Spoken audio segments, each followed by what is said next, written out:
Once, in the sun-kissed village of Lumana, where baobab trees stood like ancient guardians and the river sang lullabies to the moon, a young couple named Kofi and Adana built their first home.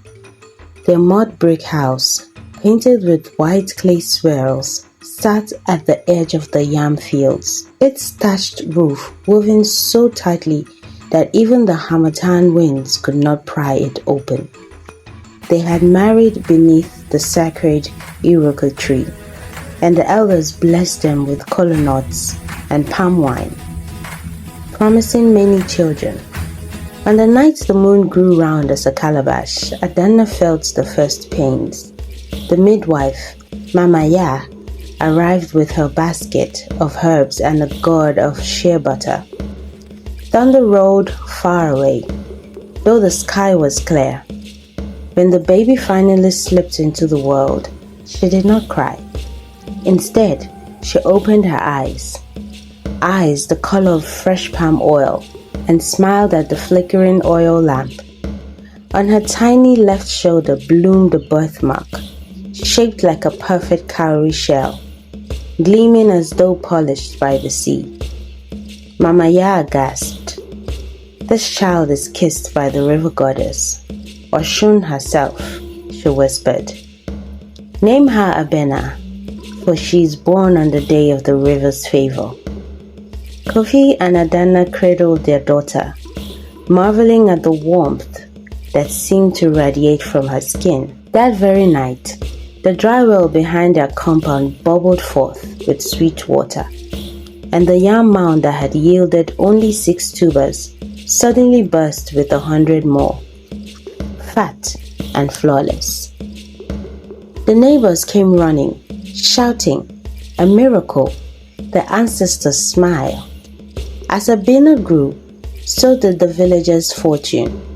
When she was 3, she toddled into the parched cassava field and pressed her small palm to the cracked earth.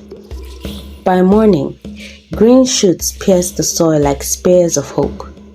The hunters noticed that wherever Abena played, guinea fowl strutted into traps without fear, and fish leapt into nets as if eager to be caught. Even the old chief's limp straightened after Abena laid her COWRIE-marked shoulder against his knee during a naming ceremony. Yet Abena remained gentle. She shared her millet porridge with orphans, sang to the goats until their coats shone like polished ebony, and wove flower crowns for every child in Lumana. Her laughter sounded like rainfall on a tin roof, sudden, joyful, impossible to ignore. When she turned 7, a terrible drought gripped the land. The river shrank to a silver ribbon, and the baobabs dropped their leaves like tears. The elders gathered beneath the iroko, their voices hoarse with worry. "We must sacrifice our finest cow to appease the spirits," they decided. But Abena stepped forward, barefoot, her COWRIE birthmark glowing faintly in the dusk. "Do not kill the cow," she said, her voice clear as a bell. "Let me speak to the river." The villagers followed her to the water's edge.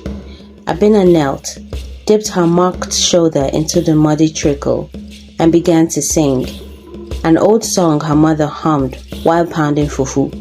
But now the words shimmered with light. The COWRIE on her skin pulsed like a heartbeat. Deep beneath the earth, something stirred. A rumble, then a roar.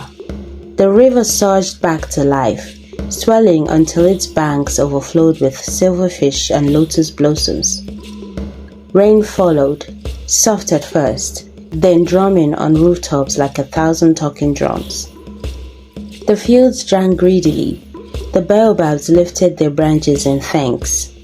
From that day, Lumana became known as the village of endless harvest.